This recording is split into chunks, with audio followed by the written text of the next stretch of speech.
नमस्कार। हम लोगों ने पिछले अध्याय में यह जाना कि लग्न कैसे स्पष्ट करते हैं।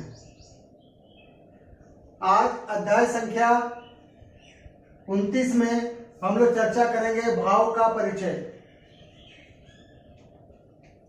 भाव के कर्म को आगे बढ़ाते हुए आज हम यह जानेंगे कि भाव को किन किन शब्दों से संज्ञा प्राप्त है। हम लोगों ने पिछले अध्याय में यह जाना कि लग्न कैसे स्पष्ट करते हैं। लग्न सर्वोपरि होता है। सबसे पहले किसी जातक का लग्न स्पष्ट करना पड़ता है। लग्न स्पष्ट हो जाने पर भाव स्पष्ट होता है, अर्थात लग्न को ही पहला भाव से निर्देशित करते हैं। जो लग्न बनता है, जिस भाव में वह बैठता है, वह सबसे पहला भाव के नाम से जाना जाता है।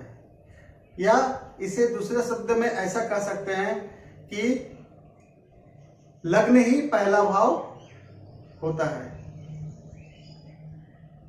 एक बार लग्न तथा लग्न की राशि स्पष्ट हो जाने पर आगे की राशियों को कर्म से बैठा देने पर कंप्लीट कुंडली का निर्माण हो जाता है। कुल 12 भाव होते हैं। 12 भाव अपने अपने स्थान पर फिक्स होते हैं, ये परिवर्तित नहीं होते हैं, लग्न से प्रारंभ होते हैं। आज हम इस विषय पर चर्चा करेंगे कि 12 का 12 भाव तो कई नामों से जाना जाता है, परंतु आज हम एक एक शब्द से 12 भाव के नाम को जानेंगे। आइए इसे विस्तार पूर्वक समझते हैं।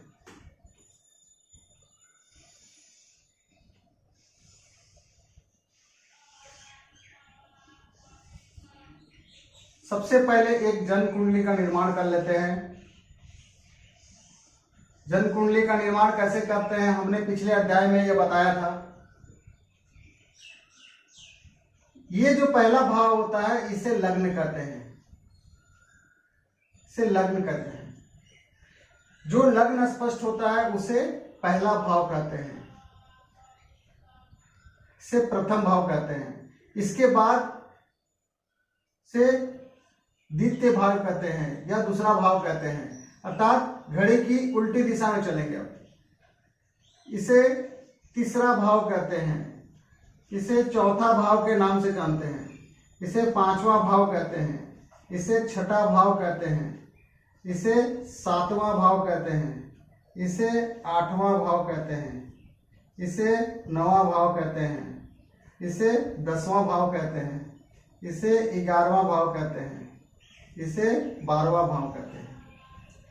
अर्थात लग्न सर्वोपरि है। लग्न वाली जो भाव होती है उसे पहला भाव के नाम से जानते हैं। उसके बाद दूसरा भाव, ये तीसरा भाव, ये चौथा भाव, ये पांचवा भाव, ये छठा भाव, ये सातवां भाव, ये आठवां भाव, या 9वां भाव, या 10वां भाव, या 11वां भाव, या 12वां भाव के नाम से जाना जाता है। एक बार लग्न स्पष्ट हो जाता है और लग्न राशि अगर स्पष्ट हो जाता है तो राशि को बैठाने में भी आसानी होती है। जैसे उदाहरणतः लग्न स्पष्ट हो चुका है, लेकिन लग्न राशि क्या है। मान लेते हैं कि लग्न राशि या मेष है, तो मेष को हम लोग संख्या से 1 नंबर संख्या से जानते थे। यहां हम लोग संख्या का प्रयोग करेंगे। मान लेते हैं कि लग्न राशि क्या है, मेष है, तो दूसरा भाव का राशि क्या हो जाएगा, वृष। तीसरा भाव का राशि क्या हो जाएगा, मिथुन। चौथा भाव का राशि क्या हो जाएगा, कन्या। पांचवा भाव का राशि क्या हो जाएगा, सिंह। छठा भाव का राशि क्या हो जाएगा, कन्या। सातवां भाव का राशि क्या हो जाएगा, तुला। आठवां भाव का राशि क्या हो जाएगा, वृश्चिक। 9वां भाव का राशि क्या हो जाएगा, धनु। 10वां भाव का राशि क्या हो जाएगा, मकर। 11वां भाव का राशि क्या हो जाएगा, कुंभ। और 12वां भाव का राशि क्या हो जाएगा, मीन। इस प्रकार लग्न स्पष्ट होने से भाव फिक्स रहते हैं। लग्न वाला भाव पहला भाव ही होगा, उसके बाद में दूसरा भाव होगा। उसी प्रकार एक बार लग्न राशि स्पष्ट हो जाने पर राशि भी फिक्स हो जाता है। वैसे यदि लग्न मेष राशि है तो ये मेष राशि ही रहेगा। इसके बाद वृष राशि रहेगा दूसरा भाव, तीसरा भाव मिथुन राशि के नाम से जाना जाएगा। इसी प्रकार सब भाव में अलग अलग राशियां फिक्स होती है। अगर मान लेते हैं मेष राशि नहीं होगी या तुला राशि अगर होता है, लग्न अगर तुला राशि का है तो दूसरा नंबर भाव वृश्चिक राशि होगा, तीसरा नंबर भाव धनु राशि होगा, चौथा नंबर भाव मकर राशि होगा, पांचवा नंबर भाव कुंभ राशि होगा, छठा नंबर भाव मीन राशि होगा, सातवां नंबर भाव मेष राशि होगा, आठवां नंबर भाव वृष राशि होगा, नौवां नंबर भाव मिथुन राशि होगा, 10वां नंबर भाव कर्क राशि होगा तथा 11वां नंबर भाव सिंह राशि होगा और 12वां नंबर भाव कन्या राशि होगा। अर्थात यहां ध्यान देने वाली बात यह है कि भाव को हम लोग इस प्रकार रिप्रेजेंट करते हैं और राशि को नंबर से। एक बार भाव और राशि स्पष्ट हो जाए तो सारा ब्रह्मांड में जो चित्रण प्राप्त होता है वह हम लोग यहाँ स्पष्ट कर देते हैं और इसके माध्यम से समझते हैं। आइए समझते हैं कि 12 भाव को एक एक शब्दों से किन किन नामों से जाना जाता है।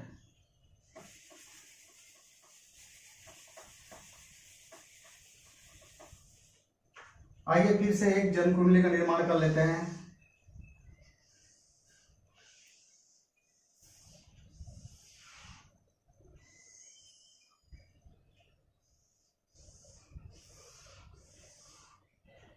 यह पहला भाव हो गया लग्न, ये दूसरा भाव हो गया, ये तीसरा भाव हो गया, ये चौथा भाव हो गया, ये पांचवा, छठा, सातवां, आठवां, नौवां, 10वां, 11वां और 12वां।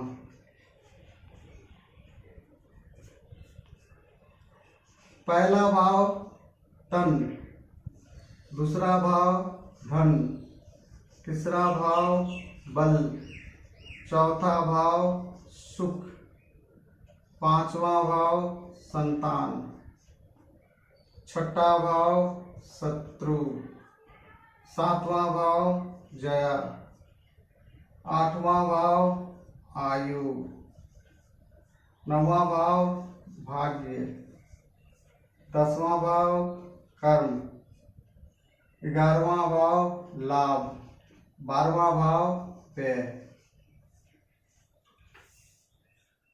आइए प्रथम भाव लग्न को हम लोग किस नाम से जानते हैं? तन के नाम से जानते हैं। पहला भाव किस नाम से जाना जाता है? तनु भाव अर्थात तन, अर्थात पहला भाव से जातक के विषय में समझा जाता है, जातक के शरीर के विषय में, जातक के गुण स्वरूप के विषय में पहला भाव से समझा जाता है।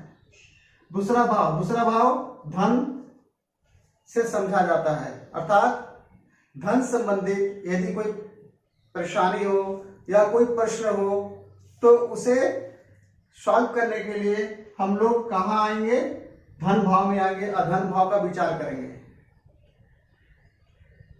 तीसरा भाव बल की संख्या प्राप्त है, अर्थात यदि बल संबंधित कोई भी बात को जाननी हो या विषय को जाननी हो या कोई परेशानी को समझना हो तो हम लोग कहां से समझेंगे? तीसरे भाव में आकर बल का विचार करेंगे।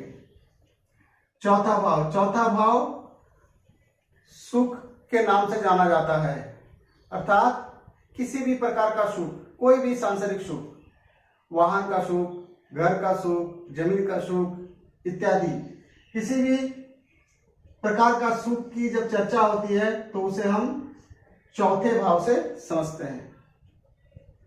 पांचवें भाव से संतान की बात होती है, अर्थात संतान संबंधित कोई परेशानी हो या संतान से कोई प्रश्न हो तो उसे हम पांच नंबर भाव से समझते हैं।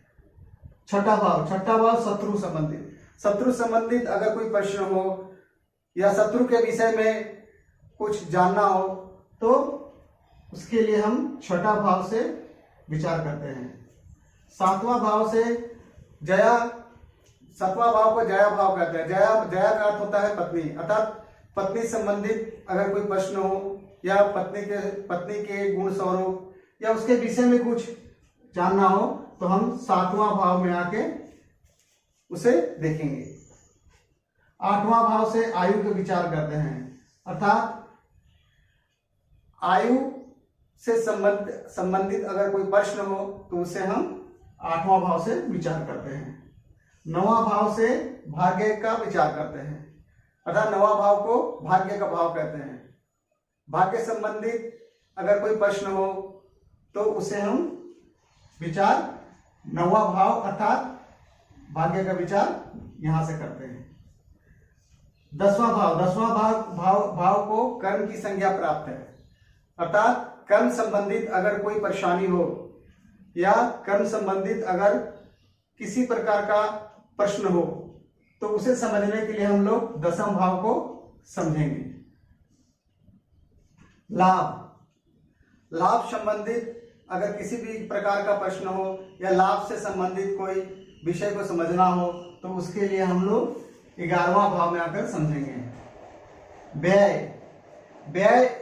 व्यय का अर्थ होता है खर्च, तो व्यय संबंधित अगर कोई प्रश्न हो तो उसे हम 12वां भाव से समझेंगे। इस प्रकार 12 का 12 भाव को एक एक नाम से हम लोगों ने आज समझा और इसी प्रकार हम आगे कई और इनके नाम को समझेंगे और उसे विस्तार पूर्वक उसका आकलन करेंगे।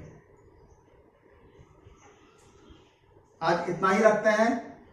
उम्मीद करता हूं कि आप लोगों को यह ज्योतिष का ज्ञान पसंद आया होगा।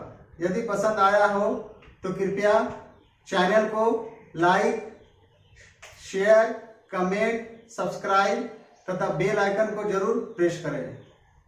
इस वीडियो को अंत तक देखने के लिए आप सभी का बहुत बहुत धन्यवाद। नमस्कार।